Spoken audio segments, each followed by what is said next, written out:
During this chapter, you're going to be taking a look at the art of Africa. Now, the art of Africa, in truth, is an enormous topic, one that could certainly be looked at and investigated in a full course or over a much longer period in time. When we're talking about the art of Africa, of course, we're talking about a large variety of different groups of people and an enormous period of history. But what we're going to be doing in this chapter is kind of taking a look at a few highlights, including art by the Nok, by the people of Benin, and also by the Yoruba, and kind of taking a look at the context and style and function of these works.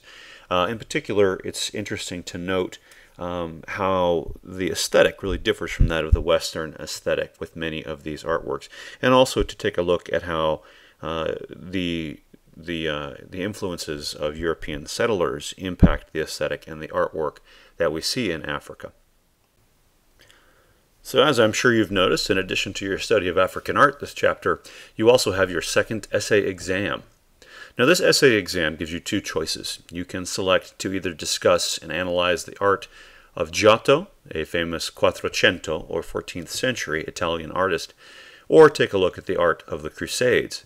Both of these are really quite interesting topics, but I'd like to point out a couple of important concepts, ideas, and some essential things you'll want to make sure that you address regardless. For example, if you decide that your interest really lies in Giotto, make certain that you clearly investigate and discuss some really key things here.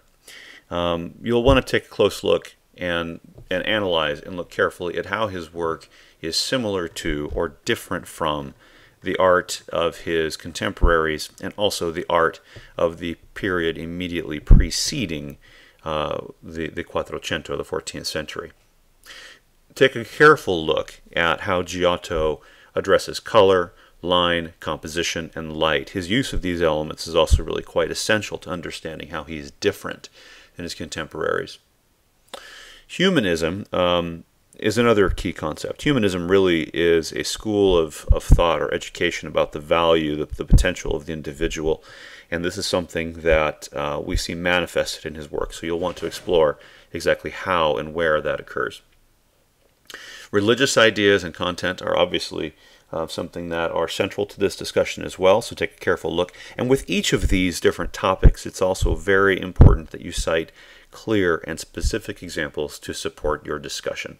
And finally, make certain that with Giotto you make some predictions to see if you can draw some conclusions about how his art, his style, his innovations will impact the next set, the next generation of artists. So the next topic that you might choose to analyze and discuss would be the Crusades. And of course, if you choose to do the Crusades, again, there's a series of really essential concepts and topics you'll want to make sure that you take a careful look at. Some of these are quite basic. When did the Crusades actually take place? Why did they take place? Where did they take place? So some general context here is, of course, quite essential. What countries were involved? What are the political reasons that brought the Crusades about? And what are the lasting impacts? What are the ramifications of this up to present day? It's also something you'll want to look at carefully. What religious ideas are involved, obviously, is essential. But probably the meat of this one, the real essential part of this particular essay, is getting into the exchange of ideas across geography, culture, and time, really. So how did the Crusades, how did the interaction of these cultures impact the arts?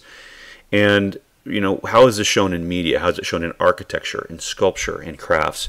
And you'll want to make certain that you choose appropriate examples that clearly demonstrate this idea of cultural syncretism or blending or influence from other sources, and how this is clearly exemplified in the art of the period.